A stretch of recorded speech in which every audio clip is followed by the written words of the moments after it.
Tai ką, linkėjimai nuo Etnos ugnikalnio, mes esame beveik pačiam viršuoj. Čilinam, oras geras, mūsų pergalės piknikas, pomidorai, perskai. Ir šiaip tiesiog kilo mintis, kad vis dėlto žmonės atsargiai su norais. Nes metų gale mes su Rimantu susitikom ir tiesiog ant lapo susirašėm, kas būtų tiesiog įdomu. Ir tiesiog padėjom į stalčių, net nežiūrėjom.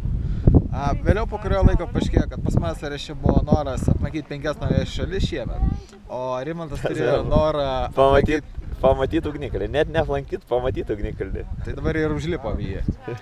Tai tiesiog moralas istorijos toks, kad atsargiai su norais. O jeigu rimtai, tai norėkit. Ką norėsit, va, čia šitą aфиgeną frazę man labai patinka. Ką norėsit, tą ir turėsi, va. Greit grįšim, papasakosim.